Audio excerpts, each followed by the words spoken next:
Salam sejahtera Malaysia, selamat petang tuan-tuan dan puan-puan yang dihormati sekalian. Denyut nadi suara rakyat bergema di channel ini.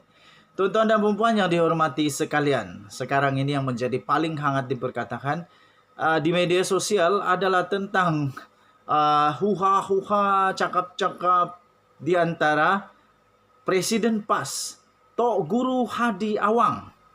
Saya boleh katakan beliau adalah tokoh agama Islam yang nombor 1 di Malaysia pada ketika ini, tuan-tuan dan puan-puan.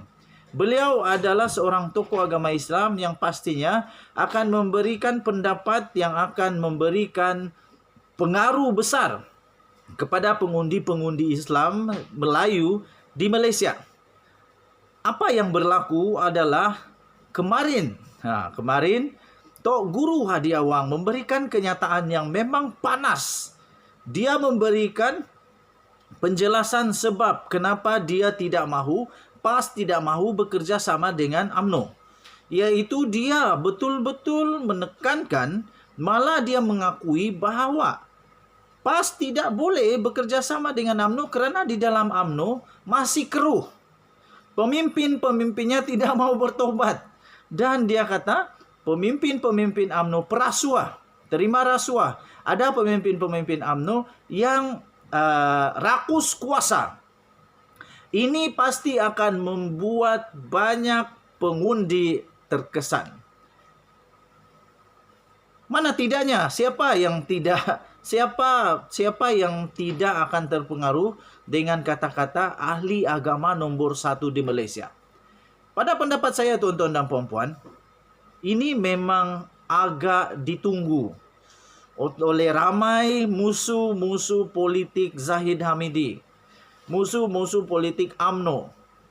Kenyataan ini akan mengubah banyak perkara, terutama bagi mereka yang betul-betul percaya apa yang dinyatakan oleh Tok Guru Hadi Awang. Tetapi sangat sukar untuk tidak dapat percayai kerana beliau adalah seorang tokoh agama. Dan takkanlah seorang tokoh agama mau buat cerita yang pelik-pelik, tak betul pula, betul tak? Dan apa yang terjadi hari ini, Zahid Hamidi mengeluarkan satu kenyataan bahawa dia kecewa, dan dia juga mengeluarkan kenyataan yang bagi saya, pendapat saya baca artikel itu berbaur satu peringatan, dan mungkin ada juga ugutan lembut. Malah Zahid Hamidi berkata, kalau dia mau, dia boleh saja mengaibkan Presiden PAS itu. Tetapi kerana dia berakhlak, dia simpan itu dan tidak mahu untuk mengaibkan. Tetapi pada pendapat saya, bukan ini jawapan yang betul daripada Zahid Hamidi. Jawapan yang betul, yang patut dilakukan oleh Zahid Hamidi adalah menafikan perkara itu. Zahid Hamidi kena nafikan bahawa di dalam UMNO, pemimpinnya rakus kuasa. Zahid Hamidi kena nafikan bahawa di dalam UMNO pemimpinnya penerima rasuah. Zahid Hamidi kena nafikan kata-kata Tok Guru Hadi Awang bahawa pemimpin UMNO tidak bertaubat. Itu yang Zahid Hamidi perlu nafikan. Bukan dia perlu untuk lawan balik Tok Guru Hadi Awang dengan ugutan bahawa dia boleh juga mengaibkan. Tak ada kesudahan, tak semua ini. Tetapi Zahid Hamidi sekarang berada di kasut. Di situasi yang amat berat. Dia perlu perjelaskan kepada 3 juta ahli UMNO. Pertama. Kedua, dia perlu perjelaskan kepada 30 juta rakyat Malaysia bahawa perkara yang disebut oleh Tok Guru Hadi Awang, ahli agama Islam dan juga penegak bangsa Melayu di Malaysia nombor 1. Dia perlu menafikan itu. Bukan dengan cara mengugut semula. Bukan untuk mengugut semula. Tapi dia perlu nafikan. Perkara yang memang tidak dijangka oleh seluruh Malaysia apabila Zahid Hamidi dalam ucapannya di dalam pertemuan yang besar di MIC itu, dirakam pula di video. Lepas itu menjadi tular seluruh Malaysia. Malah bukan Malaysia saja, seluruh dunia.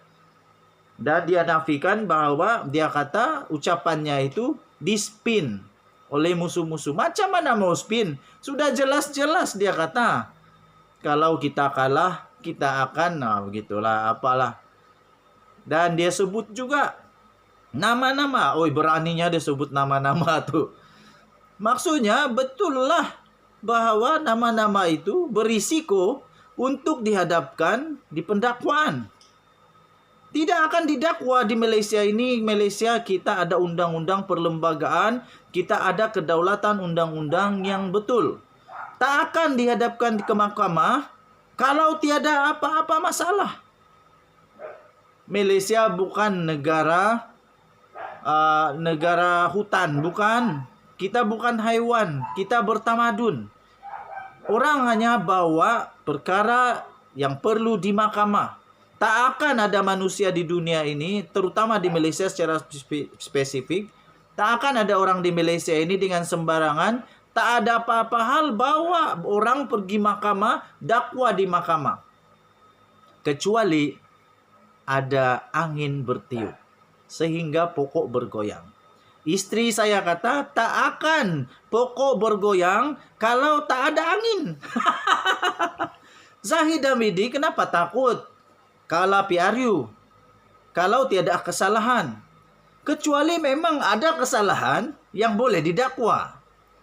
Jadi tuan-tuan dan puan-puan yang dihormati sekalian, saya terus terang, kedua-dua parti UMNO dan parti PAS, saya tidak undi. Kenapa? Kenapa? Sebab belum tahu lagi ada bertanding atau tidak di tempat saya. Kalau ada, terpulang kepada saya lah, mau undi siapa?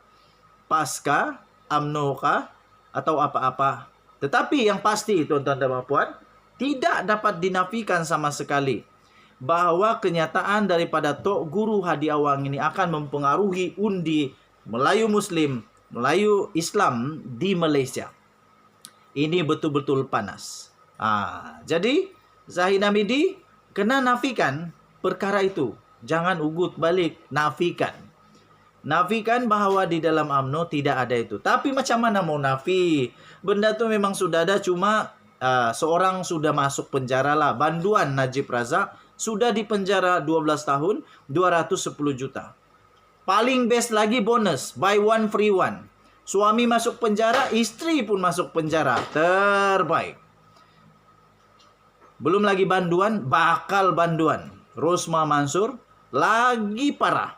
10 tahun penjara, 10 tahun penjara, 970 juta denda. Macam mana mau cari, aku pun dah tahu. Oke, apa pendapat kamu? Sila komen. Denyut Nadi, suara rakyat terus bergema di channel ini. Minta maaf saya tidak banyak video hari ini, sebab saya sibuk.